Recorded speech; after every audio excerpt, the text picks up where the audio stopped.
Welcome back to Stories from the Nest, Voice of Early Birds. Real people, real business, real connections.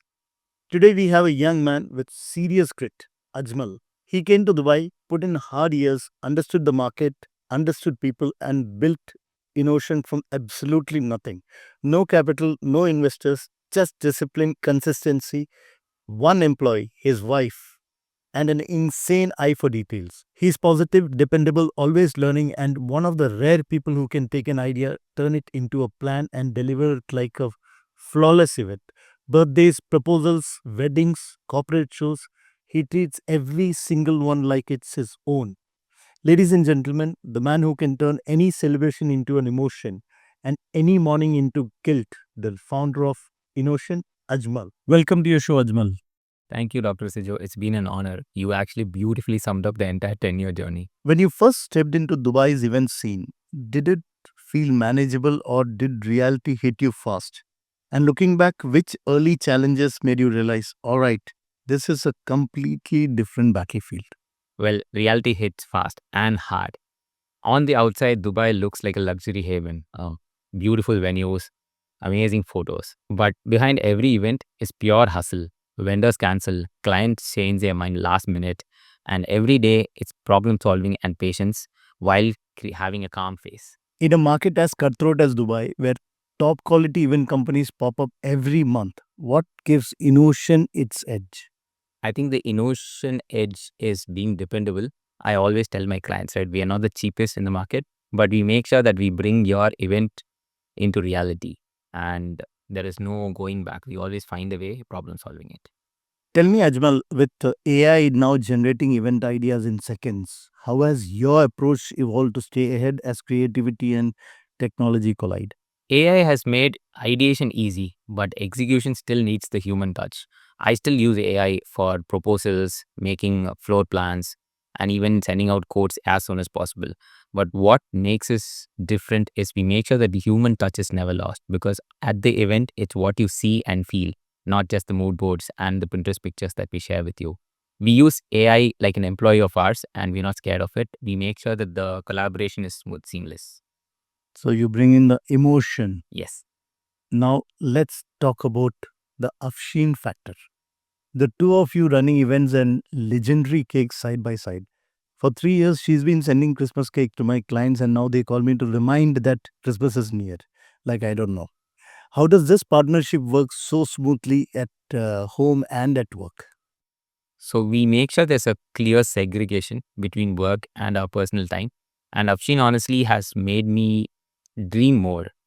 Earlier, I was not dreaming as big as I should. I think that completely changed after my wedding.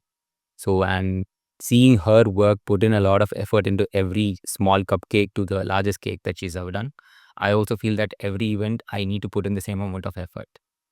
So she makes you dream more. Yes. Is that why you look lost on our early birds meetings?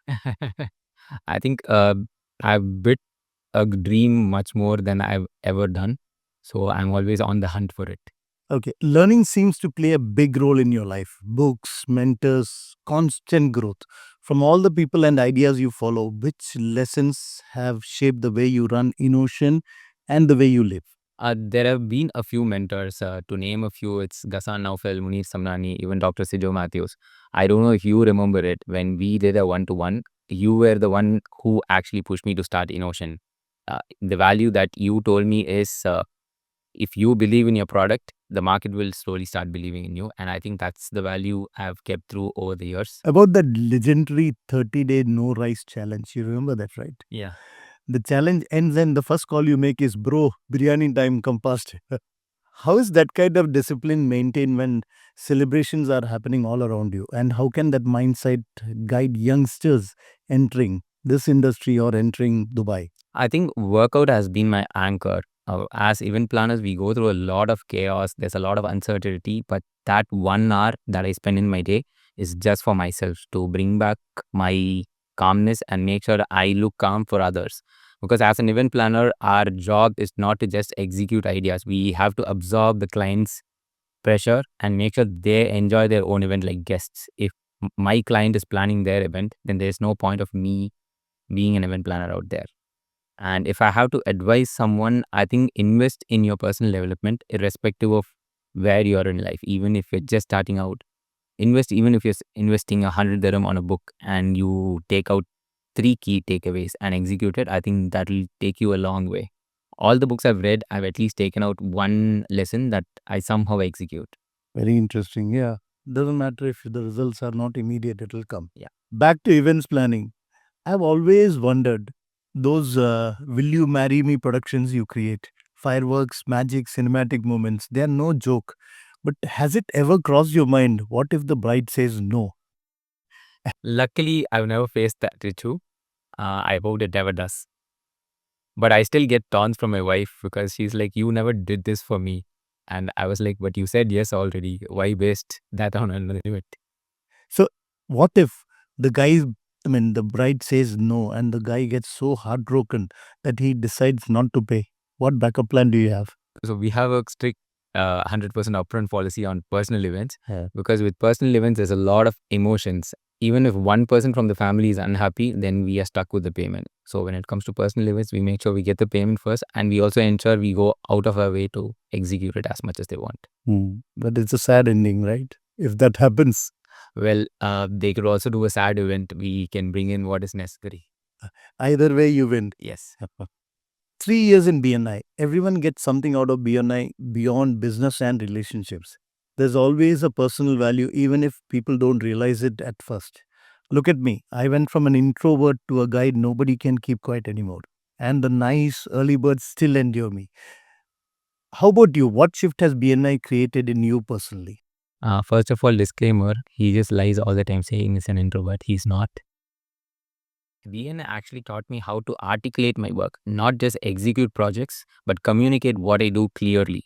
Today, I see BNI as a haven for collaboration, and I still see people who dream bigger and push more, and that motivates me to push harder. Goal setting is clearly your thing. But in events where clients' moods can flip by the hour, what's your secret of staying consistent? For me, when I go to a client, I set up expectations right from the start. Whether it's me being on ground or my team, I set clear expectations. I have set SOPs with my team, and I ensure whatever we promised, we deliver. Sometimes we even over deliver, whether it be an additional entertainment act or putting an additional decor just to wow the clients. And that's what has kept me stay in the game. Finally, as someone who's an event planner, a learner, and a young entrepreneur, what does BNI truly represent in your life? Like, BNI for me is. BNI for me is self accountability and growth, and it has also turned into a family that I can rely on. Truth be told, I would not have started ENotion without the support of BNI members. You know it, who all has helped me over the years, right? Be it helping me with starting the license and making sure I even got my first event through BNI. So BNI has always been that force where I see people who have achieved. Like, there are people who has experienced the same as my years, but they still keep pushing at it and they still show up at 6:30 every day. And if I see such people, there is no reason that I shouldn't do it, and I should keep actually working harder than them to reach where they are. So BNI for me is a benchmark that I want to keep, and I always aspire to touch that benchmark.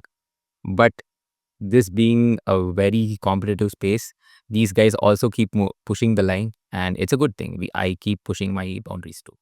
As well, thank you very much for sharing your journey with us. I've seen him and Afshin start from nothing and build this with pure discipline, consistency, and heart.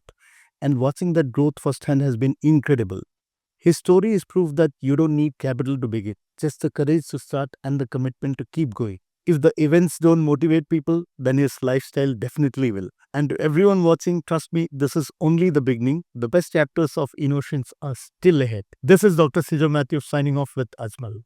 Stay tuned for more stories from the nest.